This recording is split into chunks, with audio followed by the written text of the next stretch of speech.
وہ امیر ज़ादी तो अपने दोस्तों के दिए चैलेंज पर बस स्टॉप पर बैठे एक अजनबी लड़के के कंधे पर अपना सर रखकर सोने गई थी। लेकिन उसे कब खबर थी कि जब वो लड़का अपना चेहरा उठाएगा तो वो उसे देखकर दंग रह जाएगी, हत्ता कि उसकी सांसें तक थम जाएंगी। और ऐसा क्यों करना होता? वो अजनबी कोई और नहीं, उसका अपना शौहर था, जिससे भागकर वो न्यूयॉर्क आई थी। इसने बस में दाखिल होने से पहले पलटकर अपने दोस्तों के ग्रुप की तरफ देखा।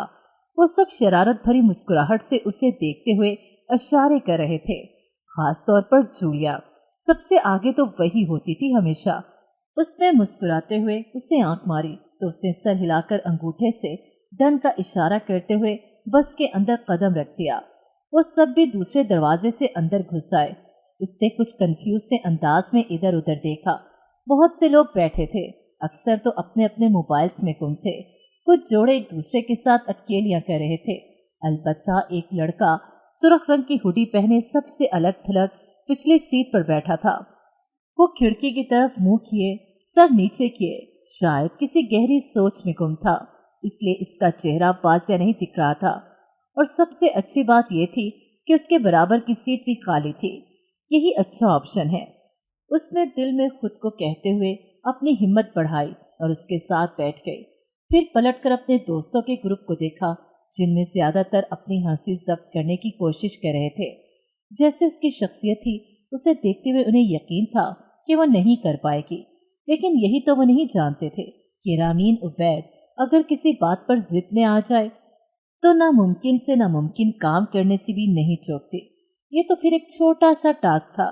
वो इजी होकर बैठ गई और सर सीट की पुश से टकाकर आंखें बंद कर ली। थोड़ी देर बाद आहिस्ता आहिस्ता खिसकते हुए उसका सर लड़के के कंधे पर जा रुका। वो चंद लम्हे खामोश रहा और रामीन के दिल की धड़कन तेज होने लगी। इस हरकत पर एक अजनबी लड़के का रिएक्शन कैसा हो सकता था, यही सोच उसे परेशान कर रही थी। चंद लम्हे बाद लड़के ने अचानक ही सर उठाकर अपना कंधा खींचा तो वो नीचे गिरते गिरते बची। इसने गड़बड़ा कर कहा सॉरी, लेकिन जो ही लड़के का चेहरा सामने आया तो उस पर जैसे बिजली गिर पड़ी। वो सांस लिए बगैर उसे देखे गई। उसका चेहरा सफ़ेद हो गया और आंखें फैली रह गईं। वो वही था, बस उसकी शेव बढ़ गई थी और आंखों के गिर्द हल्के पड़ चुके थे। लेकिन इसकी वजाहत में आज भी कोई कमी नहीं थी। इसके दिमाग में झक्कर से चलने लगे। मासी का बीता हुआ हर पल एक फिल्म की तरह उसके सामने चलने लगा। इन दिनों वो कॉलेज में पढ़ा करती थी। फाइनल एग्जाम्स बस होने ही वाले थे। इसका दिल अब पढ़ाई में नहीं लगता था, लेकिन अम्मा बी के आगे मजबूर थी। इनका हुक्म था कि रामीन ज़्यादा से ज़्यादा पढ़े, क्योंकि उनके मरहूम भाई की यही ख्वाहिश थी।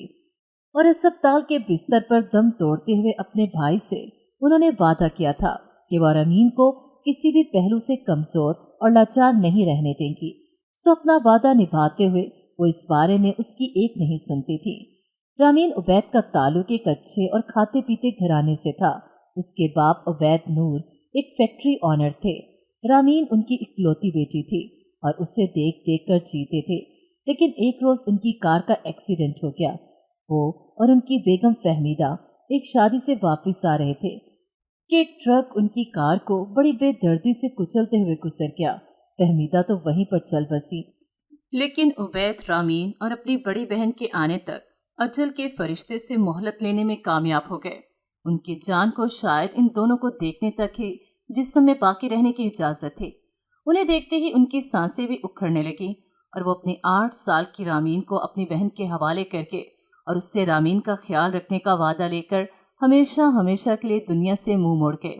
फहमीदा और उबैद के जाने के बाद उबैद की बड़ी बहन फातिमा ने रामीन को अपनी ज़िंदगी समझकर इसकी परवरिश शुरू की तो उसे कलेजे से लगाकर रखने लगे।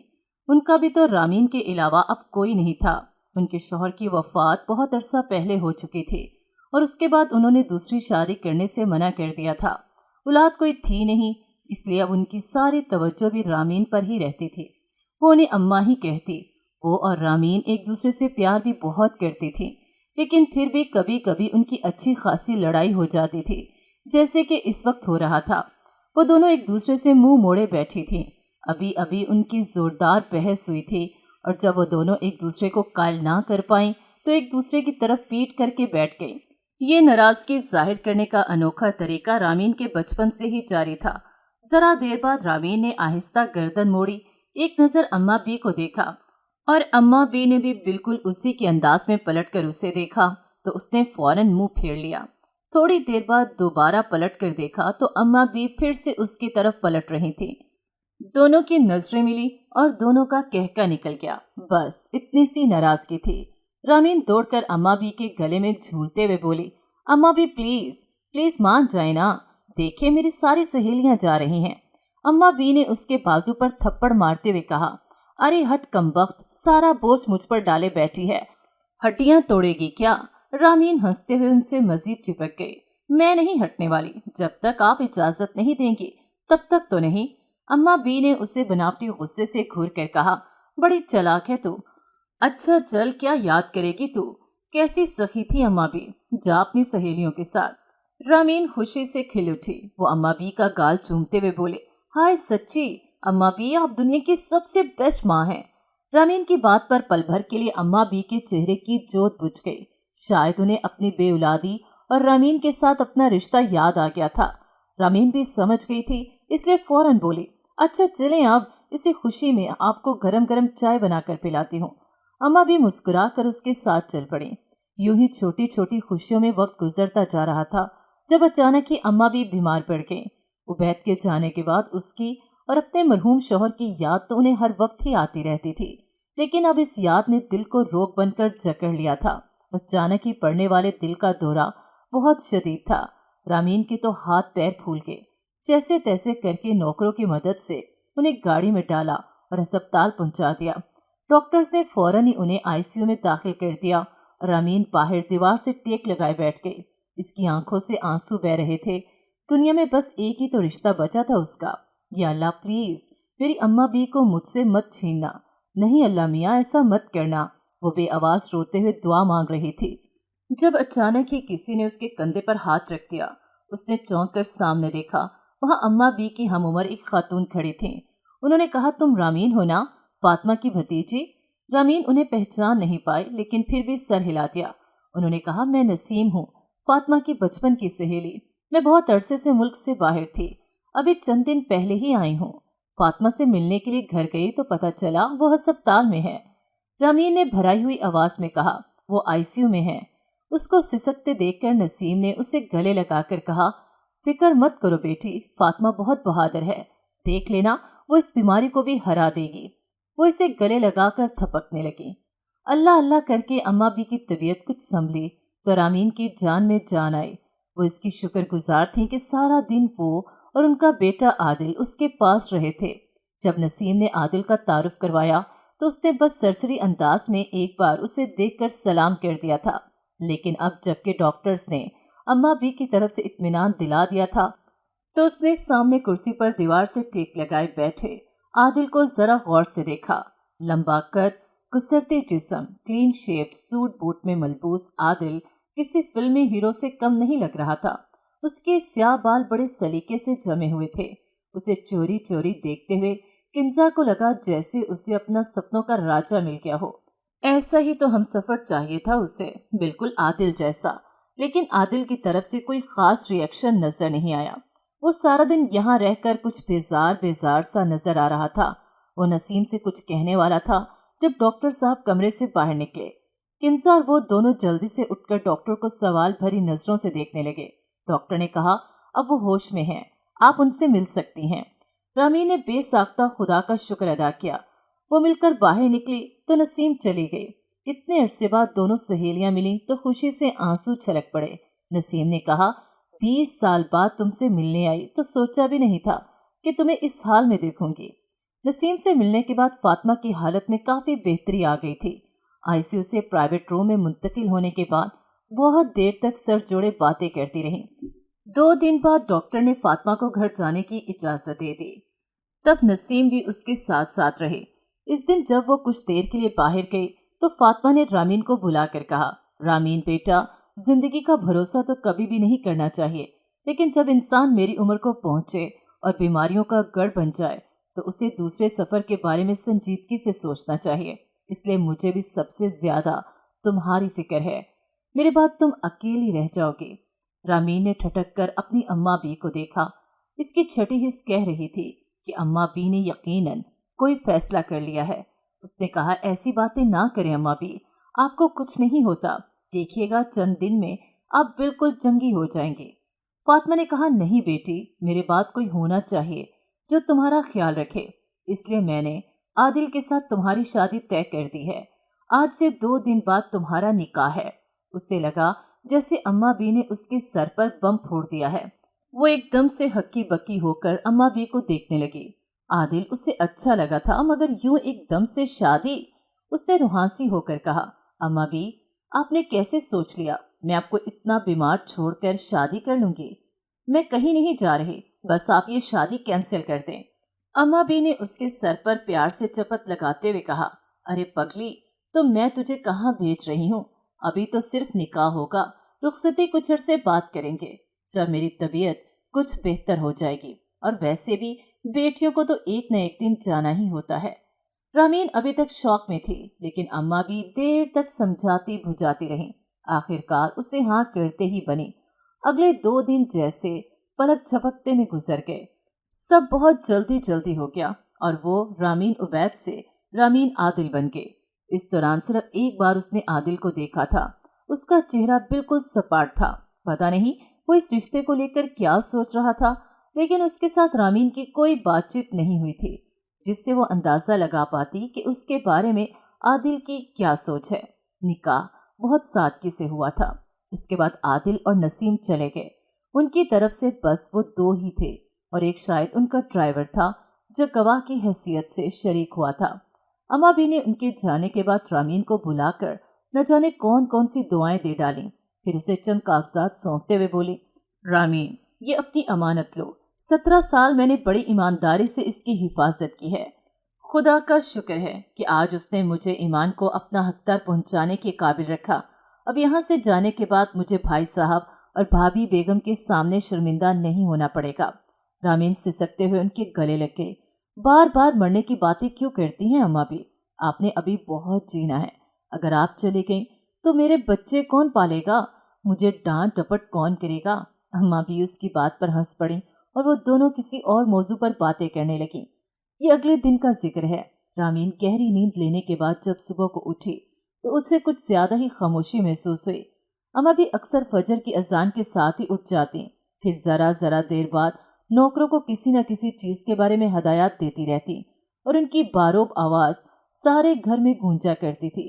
लेकिन आज सन्नाटा छाया हुआ था। रामीन का दिल किसी अनहोनी के खदशे से धड़क उठा। वो जल्दी से अम्मा बी के कमरे में दाखिल हुई जो उसके कमरे के बराबर में ही था।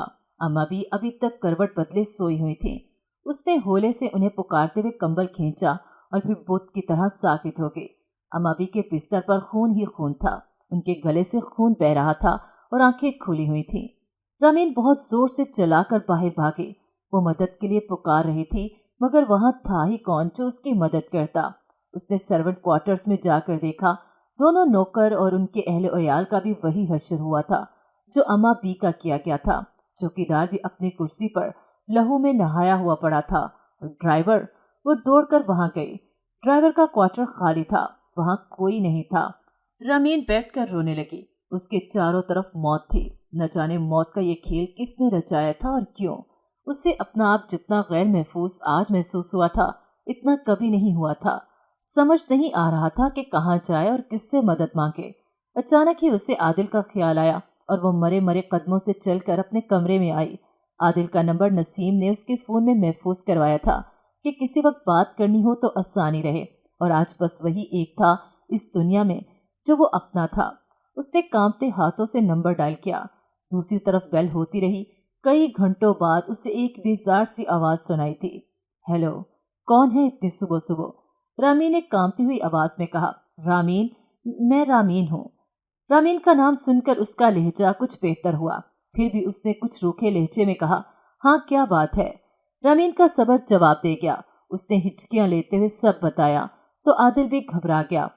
उसने उससे अपने आने तक कमरे में ही रहने का कहा, लेकिन वो वहां नहीं रुक पाई। उससे अब इस घर से ही खौफ आ रहा था। वो गेट पर खड़ी होकर इंतजार करने लगी। आदिल ने शायद पुलिस को इन्फॉर्म कर दिया था, जो उसके आने से पहले ही लोग पहुंच गए। वो एक एक चीज की तलाशी लेने और रामीन से उल्टे सीधे सवाल पूछने लगे। 1 घंटे बाद आदिल भी आ गया। नसीम उसके साथ थी। रामीन उन्हें देखते ही उनके गले लगकर रोने लगी और रोते रोते ही बेहोश हो गई। अब तक न जाने कैसे उसने खुद को संभाला हुआ था। उसे जब दोबारा होश आया तो वो अपने कमरे में थी और नसीम पास ही सोफे पर बैठी थी। उसे होश में आते देखकर वो उठकर उसके करीब बैठ गई और उसे गले लगाकर तसल्ली देने लगी। आदिल ने पुलिस की कार्रवाई के बाद कफन दफन का इंतजाम किया और अम्मा भी हमेशा हमेशा के लिए उस घर से चले गईं। रामीन बस खाली खाली जहन से इधर उधर देखती रहती, कभी कभी रोने लगती। ताज़ियत के लिए लोग आते रहे मगर उसे कुछ खबर नहीं थी कि कौन आया, कौन गया या किसने क्या कहा। उससे संभलने में बहुत दिन लगे। 1 हफ्ते के बाद जाकर उसकी जहनी हालत कुछ संभली तो उसने पहला सवाल यही किया, वो सब किसने किया था। इस वक्त नसीम और आदिल दोनों ही उसके पास बैठे थे।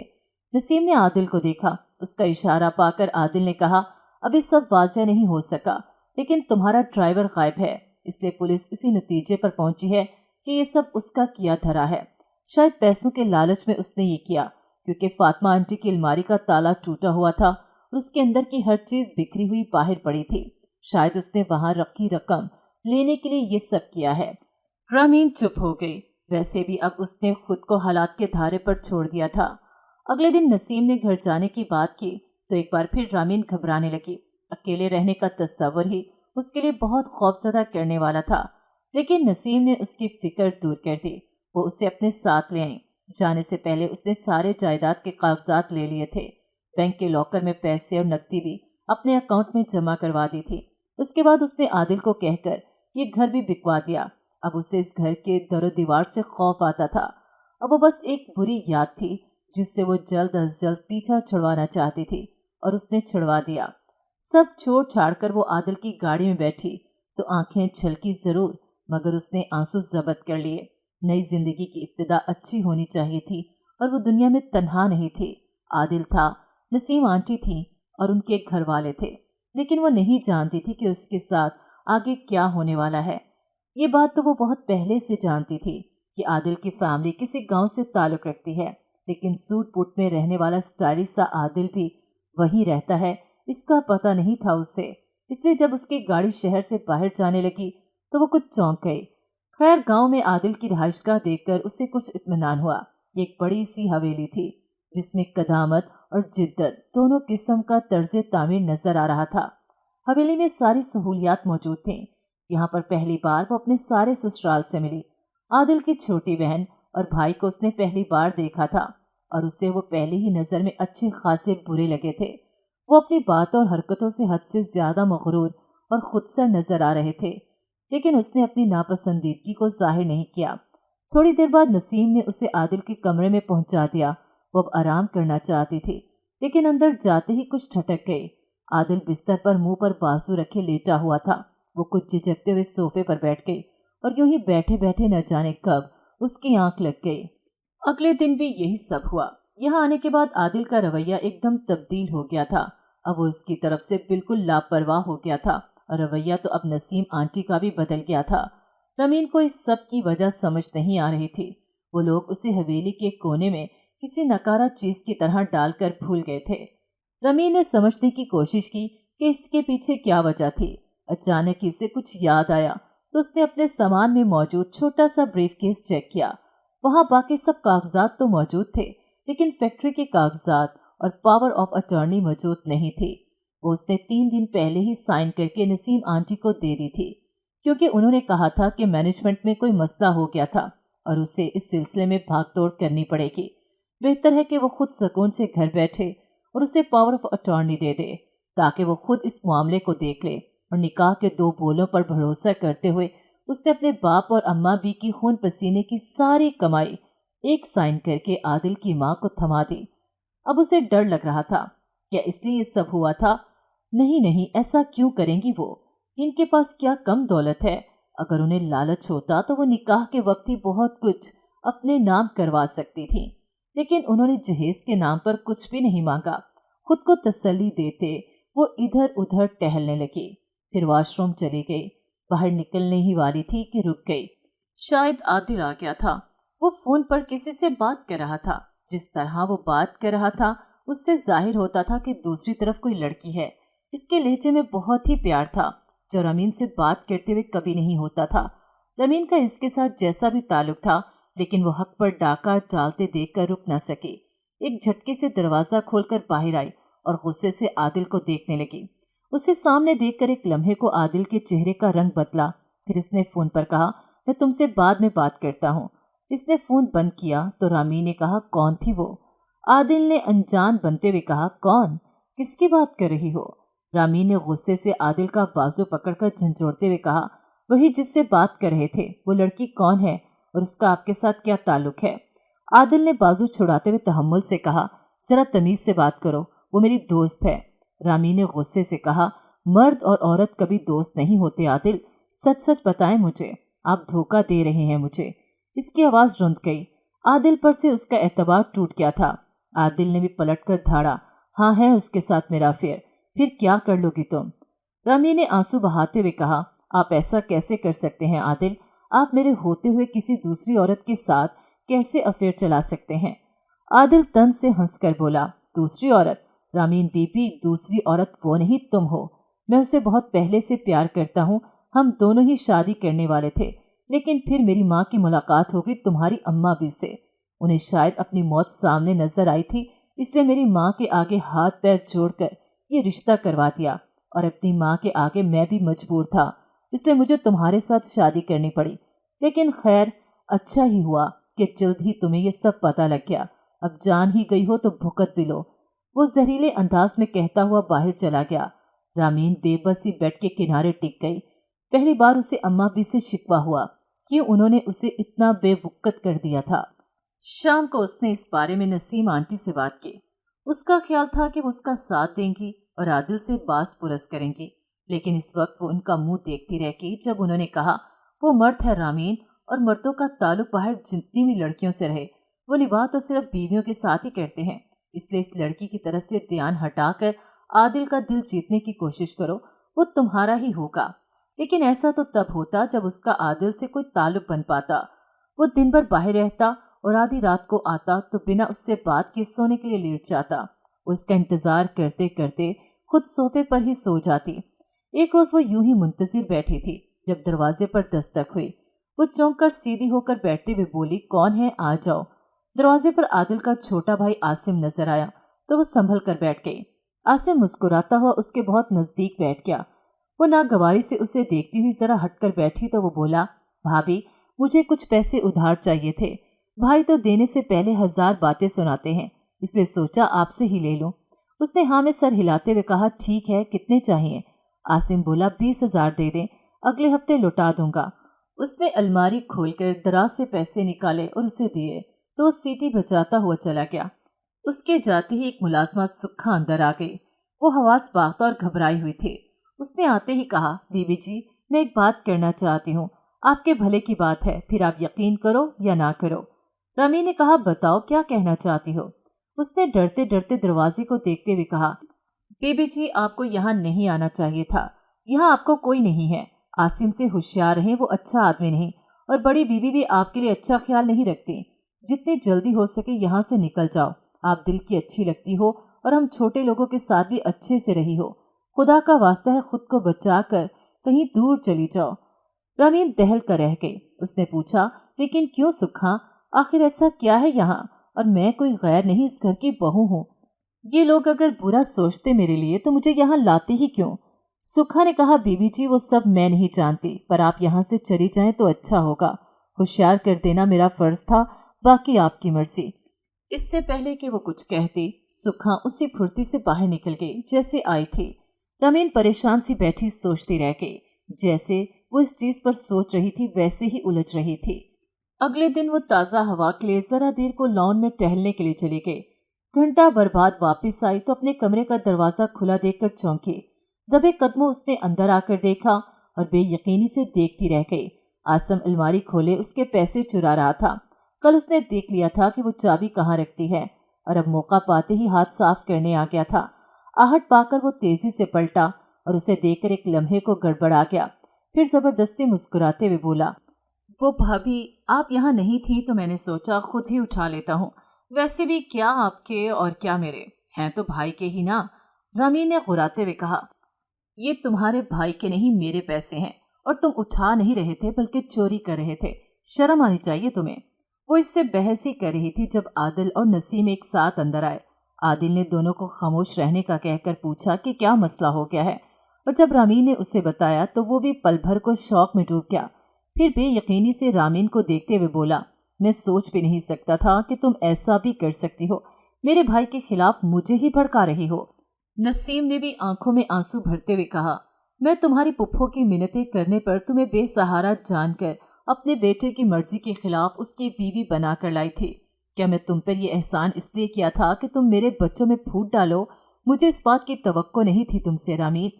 रामीन को लगा किसी ने उसका दिल चीर दिया है। ये ताना किसी तीर की तरह उसके दिल में चुभ गया। आसिम भी झूठ मूठ के आंसू बहाने लगा। आदिल ने आगे बढ़कर उसे गले लगाया और फिर माँ के आंसू पूंछ कर बोला, आपको लगता है मैं कल की आई लड़की पर यकीन करके अपने भाई के खिलाफ झूठी बातों पर यकीन कर लूंगा? ऐसा हरगिज़ नहीं हो सकता। रामीन, अम्मी और आसिम से माफ़ी मांगो। रामीन ने इनकार में सर हिलाते हुए कहा, मैंने कोई झूठ नहीं बोला, मैं माफ़ी नहीं मांगूंगी। आदिल का हाथ घूमा और चट्टाक से एक थप्पड़ उसके मुंह पर पड़ा। वो उलटकर नीचे गिरी तो कांच के टेबल टूट गई और उसका बाजू जख्मी हो गया। इसने सिसकियां लेते हुए आदिल को देखा, लेकिन इसके चेहरे पर रहम की कोई रमक नहीं थी। वो बस एक ही बात की तकरार करता रहा कि उसके भाई और माँ से माफ़ी मांगी जाए, और उसके चेहरे पर तब तक थप्पड़ पड़ते रहे जब तक उसने घुटनों के बल गिरकर माफ़ी न मांगी। इस रात आदिल कमरे से निकला तो रात देर तक घर वापस नहीं आया था। सुबह तक उसने फैसला कर लिया था और अपना सामान पैक करने लगी। नाश्ते के वक्त आदिल ने कमरे में झांका तो बेड पर बिखरे कपड़े और खुले हुए सूटकेस को देखकर वो चौंका। कहाँ जा रही हो तुम? आदिल ने पूछा। उसने एक नज़र उस पर डाली और सूटकेस बंद करते हुए कहा, मैं वापस जा रही हूँ। ना तो आपको मेरी ज़रूरत है न इस घर को, फिर मेरा यहाँ क्या काम? मुझे चले जाना चाहिए। आदिल ने उसे गुस्से से घूर कर कहा, तुम कहीं नहीं जाओगे, तुम इस खानदान की बहू हो और इज्जत हो, इसलिए तुम यहीं रहोगी। रामी ने तंज़ी अंदाज में मुस्कुरा कर कहा, किस हैसियत से? कोने में पड़ी एक नकारा चीज़ की हैसियत से, जिसे जब चाहे आप या आपकी माँ और भाई धुनक कर रखते? नहीं आदिल, मैं यहाँ मार खाने के लिए नहीं आई हूँ। आदिल ने कहा, मैं भी तुम्हें मारने के लिए नहीं लाया, लेकिन मेरी फैमिली मेरे लिए सबसे बढ़कर है। इनके खिलाफ तुम्हारी कोई बात नहीं सुनूंगा। बाकी तुमसे शादी ज़बरदस्ती हुई थी, फिर भी मैं तुम्हें तलाक नहीं दे रहा, ना दूंगा। इसलिए यहाँ से जाने का ख्याल दिल से निकाल दो। वो दरवाज़ा धड़म से बंद करके चला गया, और उसके बाद जब उसने बाहर निकलने की कोशिश की तो पता चला कि उसके बाहर जाने पर पाबंदी लगा दी गई है। यहाँ पर रहकर उसे आसिम से खतरा महसूस हो रहा था। वो अब दलेर हो चुका था। आदिल उसकी कोई बात सुनने पर राजी नहीं था और नसीम उससे नफरत करती थी। उसे लगा वो पागल हो जाएगी। ये घर नहीं उसके लिए जहन्नुम बन चुका था। उसने जब अपने जायदाद के कागजात का पूछा तो नसीम ने यूं जाहिर किया जैसे उसे पता ही ना हो कि वो कहाँ गए, बल्कि उल्टा उसी पर इल्ज़ाम लगा दिया कि उसने कागजात वापस उसके कमरे में रखे थे और अब उन सबको चोर बना रही है। एक बार फिर मुकदमा आदिल की अदालत में पेश हुआ और हमेशा की तरह उसके हिस्से में नाइंसाफ़ी और थप्पड़ ही आए। इसका किरदार भी मशकूक बना दिया गया और बाहर की दुनिया से राब्ते का वाहिद जरिया उसका मोबाइल भी उससे छीन लिया गया। उसके बाद उसने किसी से कुछ नहीं कहा। वो एकदम खामोश हो गई थी। सुखा भी कभी कभी नजर आती थी। एक ऐसे ही दिन जब वो नजर आई और अमी ने किसी को आसपास नहीं देखा तो बोली, सुखा प्लीज़ किसी तरह मेरी यहाँ से निकलने में मदद करो, मैं बस यहाँ से भागना चाहती हूँ। तुमने सही कहा था, मुझे यहाँ आना ही नहीं चाहिए था, मगर तकदीर ले आई, मगर अब मुझे यहाँ से निकलना है। सुखा ने कहा, बीबी जी आप यहाँ से सहरी के वक्त में निकल सकती हैं जब गार्ड ड्यूटी बदलते हैं, पर आप पैदल कहाँ तक जाओगी? यहाँ पर दूर दूर तक कोई सवारी नहीं मिलती। रामी ने जल्दी से कागज़ पर एक नंबर लिखकर कहा, इस नंबर पर राब्ता कर लो, ये मेरी दोस्त है, मेरी मदद करने ज़रूर आएगी।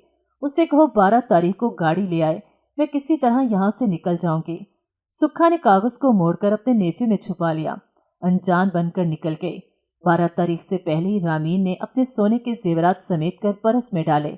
जो बचे कुचे पैसे थे वो भी समेटे और रात 3 बजे के करीब बाहर निकल आई।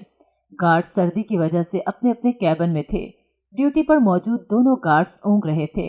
अंधेरे में अचानक ही मुंह पर नकाब डाले सुक्खा निकली और उसे बाजू से पकड़कर पिछली तरफ बने एक छोटे से दरवाजे के पास ले आई।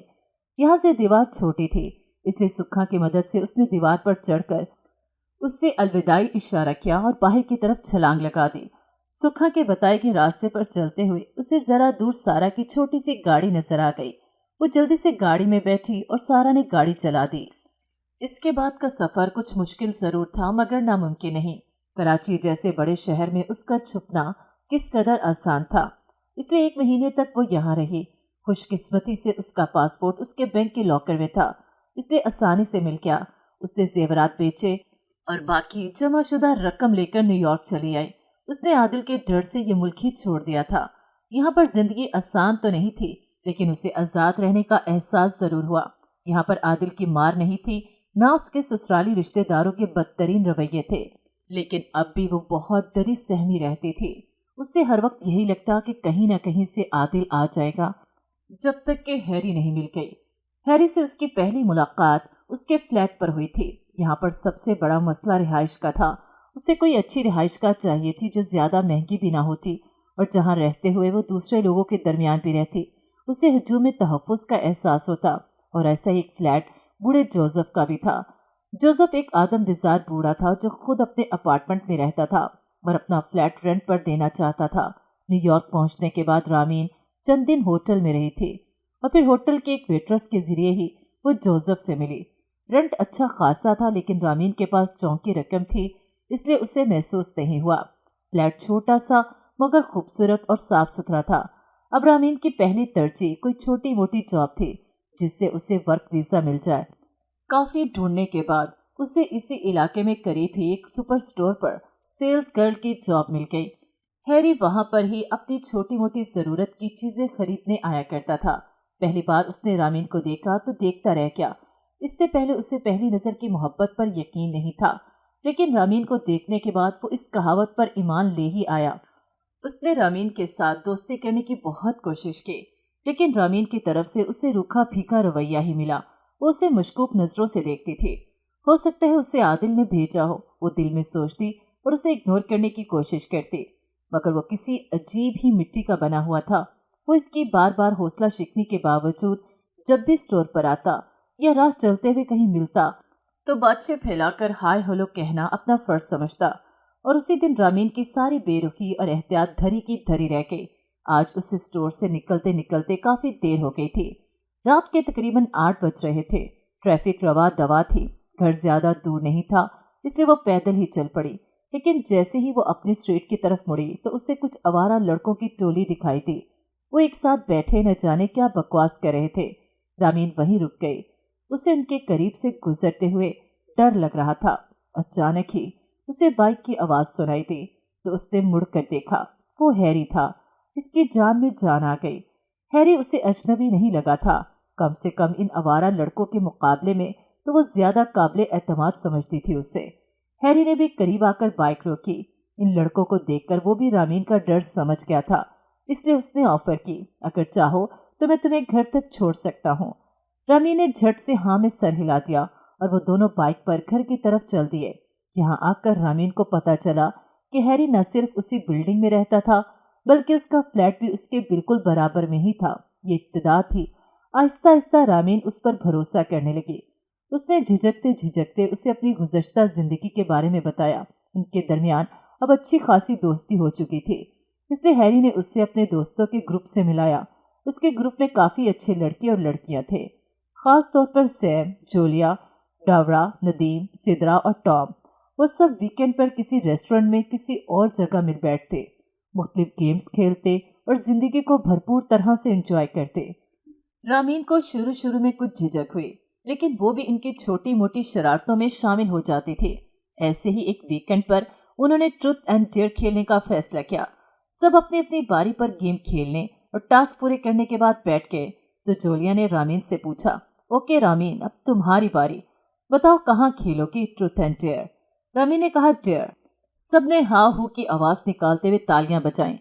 जूलिया ने सबको चुप करवाने के बाद कहा, चलो ठीक है, तुम्हारा डेयर थोड़ा मुश्किल है, मगर तुम्हारे जैसे खूबसूरत लड़की के लिए इतना मुश्किल नहीं होना चाहिए, خیر تو ٹیر یہ ہے کہ تمہیں بس میں سوار ہونا ہے، ایک اچھا سا لڑکا ڈھونڈنا ہے اور اس کے کندھے پر سر رکھ کر سو جانے کی ایکٹنگ کرنی ہے۔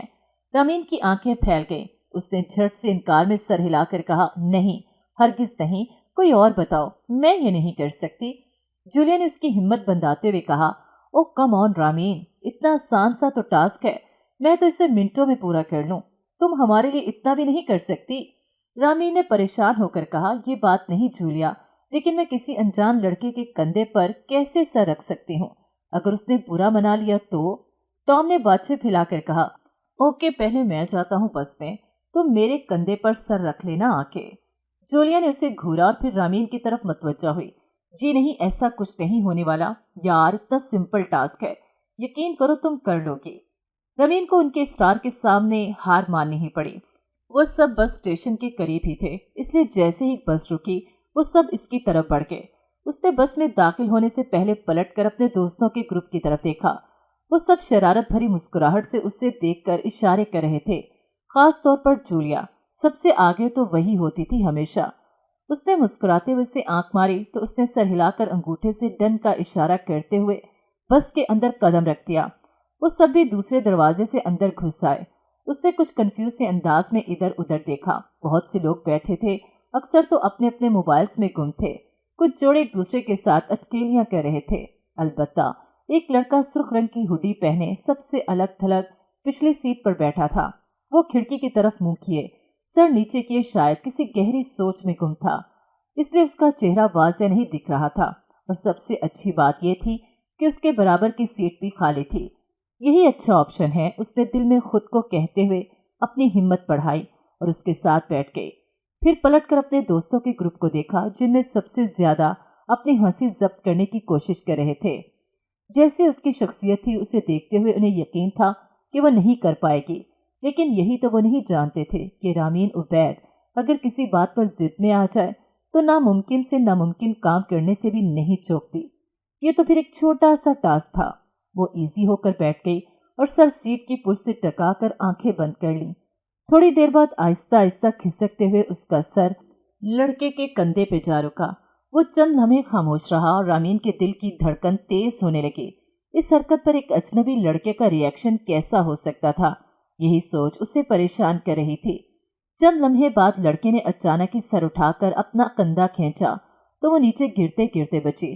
اس نے گڑبڑا کر کہا، سوری، لیکن جو ہی لڑکے کا چہرہ سامنے آیا تو اس پر جیسے بجلی گر پڑی ہو۔ وہ سانس لیے بغیر اسے دیکھتی گئی۔ اس کا چہرہ سفید ہو گیا اور آنکھیں پھیلی رہ گئیں۔ اس کے سامنے عادل بیٹھا تھا۔ رامین سانس روکے اسے دیکھ رہی تھی۔ اس نے پلکیں جھپکا کے شاید وہ کوئی خواب دیکھ رہی ہو، لیکن نہیں، وہ کوئی خواب نہیں تھا، وہ وہی تھا، بس اس کی شیپ بڑھ گئی تھی اور آنکھوں کے گرد ہلکے پڑ گئے تھے، لیکن اس کی وجاہت میں آج بھی کوئی کمی نہیں تھی۔ اس سے بے انتہا نفرت کرنے کے بعد بھی آج بھی اس کے لیے شاید کہیں دور دل کے کسی کونے میں محبت کا جگنو ٹمٹما رہا تھا۔ اس لیے پل بھر کو دھڑکنوں نے بڑی شدت سے شور مچایا، لیکن پھر وہ حقیقت کی دنیا میں واپس آ گئے۔ اسے یاد آ گیا کہ اس کی محبت کے بدلے میں عادل نے اسے کیا دیا تھا، نفرت، طنز، تھپڑ اور دربدری۔ اس کے کیے گئے ظلموں کی وجہ سے وہ رات کو چین کی نیند نہیں سو پاتی تھی۔ اس کا پل پل خوف میں گزرتا تھا۔ ایسے شخص سے وہ بھلا کیسے محبت کر سکتی تھی؟ وہ ایک جھٹکے سے اٹھی اور بس سے باہر نکل آئی۔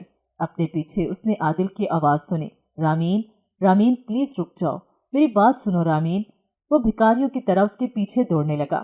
چلے جاؤ عادل، مجھے کچھ نہیں سننا، میں تمہارے ساتھ نہیں جاؤں گی۔ عادل رک کر پکارا، میں تمہیں ساتھ لینے نہیں آیا ہوں، میں بس تم سے معافی کی بھیک مانگنا چاہتا ہوں۔ رامین نے رک کر اسے دیکھا۔ وہ اس کے سامنے گھٹنوں پر بیٹھتے ہوئے بولا، تم گئی تو جانا کہ میں نے کیا کھو دیا ہے۔ جس بھائی پر میں اندھا بھروسہ کرتا تھا، اس نے دھوکے سے سب کچھ اپنے نام کروا کے بیچ دیا اور بھاگ گیا کسی دوسرے ملک۔ امی اسی غم سے پاگل ہو گئیں اور 1 سال پہلے فوت ہو گئیں۔ ان کے مرنے سے پہلے مجھے پتا چلا کہ انہوں نے تمہاری جائیداد اپنی جان چھڑانے کے لیے تمہارے کاروباری دشمنوں کو کوڑیوں کے مول بیچ دی تھی، جنہوں نے تمہاری اماں بھی کی جان لی تھی۔ سیما نے بھی مجھے چھوڑ دیا، اسے بس دولت سے پیار تھا، اس لیے دولت گئی تو وہ بھی چلی گئی۔ میرے پاس بس میری بہن بچی تھی۔ وہ مجھ سے کہتی تھی کہ یہ سب تمہاری بد دعاؤں کا نتیجہ ہے، مکافات عمل ہے۔ بہت مشکل سے پتا چلا کہ تم نیو یارک میں ہو، इसलिए बहन की शादी करने के बाद मैं यहाँ चला आया। मैं तुम्हारा मुजरिम हूँ, सजा भुगतनी भी है, लेकिन शायद मजीद सजा तुम्हारी माफ़ी से कम हो जाए। बस एक बार माफ़ी दे दो। मैं तुमसे तुम्हारा साथ नहीं मांगूंगा क्योंकि मैं इस काबिल नहीं हूँ, लेकिन माफ़ी ज़रूर चाहता हूँ। क्या कर दोगी? वो बीच सड़क पर घुटनों के बल बैठा, हाथ जोड़कर आंसू बहाते हुए उसे देख रहा था। हैरी और बाकी सब दोस्त भी उसे देख रहे थे। रमीन रोते हुए उसके पास बैठ गई और उसके हाथों पर अपना सर रख दिया। वो उसे कभी भूल नहीं पाई थी। नफरत की तह में भी छुपी बैठी मोहब्बत जीत गई और उसने आदिल को माफ कर दिया। इन दोनों से दूर खड़ा हैरी भी अपने आंसू छुपाते हुए मुस्कुरा दिया। रमीन उसके लिए नहीं थी, लेकिन शायद किसी और का दिल जरूर उसके लिए धड़क रहा था। उसने जूले की तरफ हाथ बढ़ाया और वो दोनों भी न्यूयॉर्क की मसरूफ सड़कों से दूर किसी उदास कोने की तलाश में चल दिए। मोहब्बत को अब एक नया आगाज जो चाहिए था।